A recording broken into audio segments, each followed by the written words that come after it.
दोस्तों, मैं आपकी प्यारी दोस्त अनीता हूँ। आज मैं यहाँ हूँ अपनी नई कहानी सुनाने के लिए।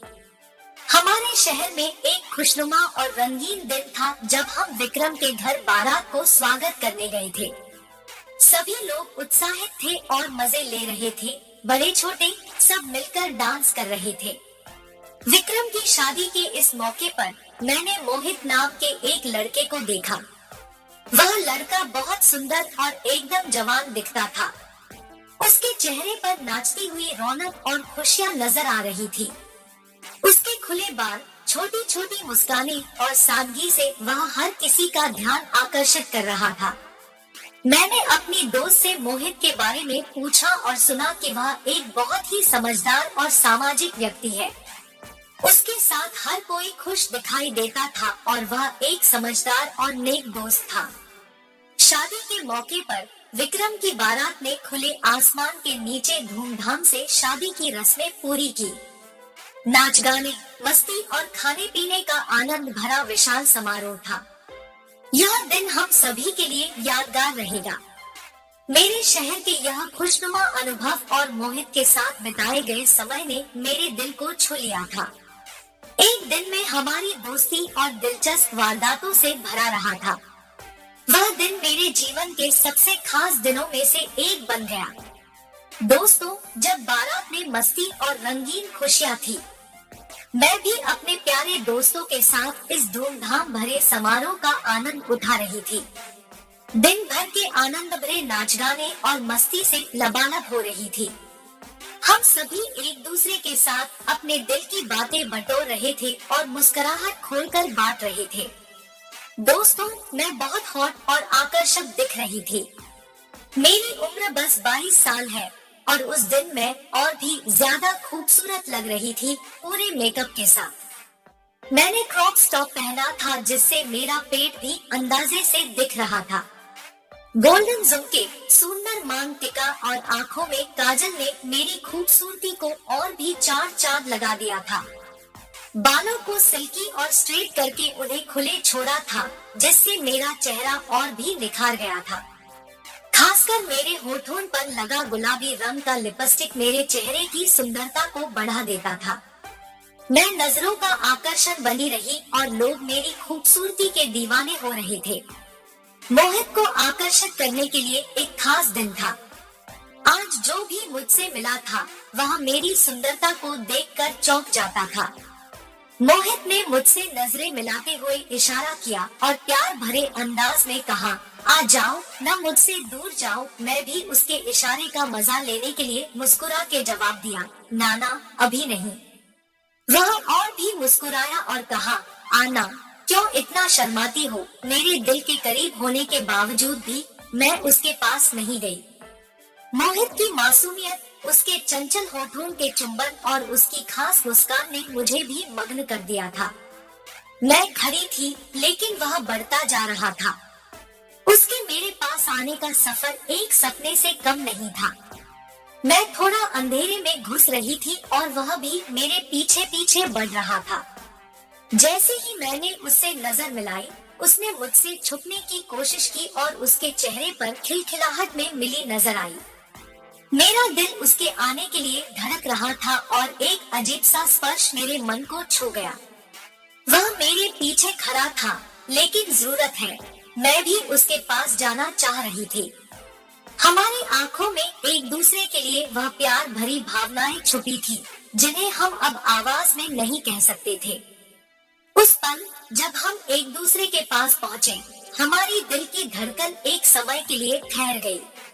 वह अपनी बाहों में मुझे आलिंगन करता हुआ बोला, तुम्हारा इंतजार करने के लिए यही खड़ा था, अपने आगमन का इंतजार कर रहा था। कुछ समय बाद मैं बाहर चली गई। वह भी मेरे पास आ गया और बड़े प्यार भरे अंदाज में कहने लगा, अनीता चल ना यार प्लीज। मैंने उसे देखते हुए हंसते हुए कहा, मोहित तेरा दिमाग खराब हो गया है क्या? आज तो शादी है और तू यहाँ बाहर मस्ती करने को कह रहा है। वह फिर से अपनी मासूम मुस्कान के साथ बोला, तेरी तो नहीं है ना शादी, फिर क्या फर्क पड़ता है? मैंने बड़े धैर्य से कहा, मेरी नहीं है तो क्या हुआ? शादी तो मेरे दोस्त की है, उसे खुशी में शामिल होने दे। मोहित अब मेरे पास आने लगा और मेरे कान के पास बोला, अनीता चल ना पार्क के एकांत जगह में। उसके आग्रह को देखते ही मेरा मन भी बदल गया। मैंने भी उसे एक हंसी भरे अंदाज में देखते हुए उत्साहित होते हुए कह दिया, ठीक है चलते हैं। मैं खड़ी थी और मोहित भी मेरे पास खड़ा था। मैंने उससे प्यार भरी आंखों से कहा, ले चल, कहाँ चलना है, ले चल। वह तुरंत मुझे अपनी गोदी में उठाकर हमारे पास ही के पार्क के छोटे से एकांत जगह ले गया। वहाँ पर किसी भी दिन बहुत भीड़ नहीं थी और हम अकेले ही थे।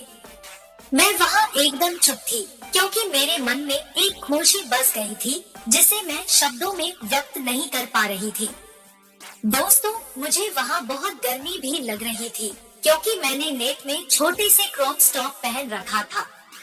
पार्क की धूप और मोहित के करीब होने से मेरी सांसें तेज हो गई थी। मेरे हृदय की धड़कनें भी बढ़ती जा रही थी क्योंकि इस समय कुछ खास होने वाला था जिसका अंतिम फैसला मोहित के हाथ में था। उस खास पल में मोहित अपनी आंखों में एक नमी और प्यार भरी तकदीर दिखाई दे रही थी। वह मेरे चेहरे को स्पर्श करते हुए अपने प्रेम और समर्थन की भावना साझा कर रहा था। उसके चंचल होठों ने मेरे कानों में कुछ कह दिया जो मेरे दिल की तारों को छू गया।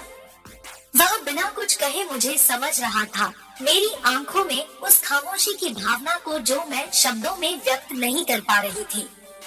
मेरे साथ बिताए गए कुछ ही क्षणों में उसने मेरे दर्द को समझ लिया था।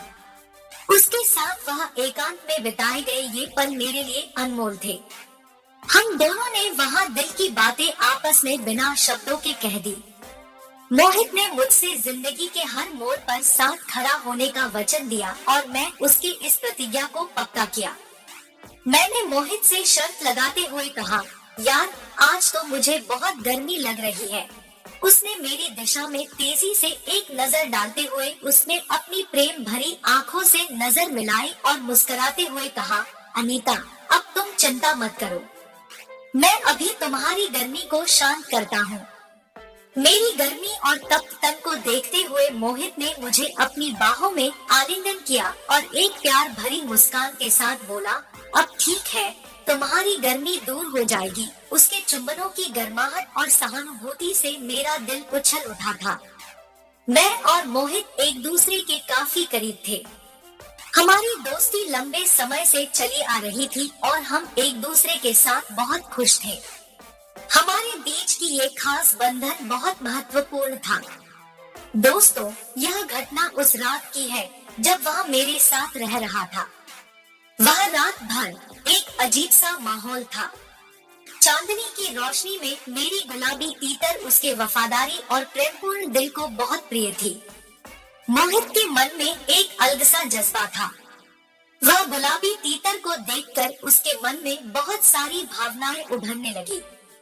एक पल उसे पूछने का मन हुआ तो दूसरे पल उसे चाटने का मन कर रहा था। वह अपने अनोखे अंदाज में उस तीतर के साथ समय बिता रहा था। मेरी गुलाबी तीतर भी उसके प्यार को महसूस कर रही थी। यह अजीब सा रिश्ता उन दोनों के बीच जुड़ गया था, जैसे वह दोनों ही एक दूसरे के भावों को समझ रहे थे। उस रात मोहित ने मेरे साथ 3 राउंड किया। वह चाहता था कि वह अपने गुलाबी तीतर के साथ और भी कुछ समय बिता सके।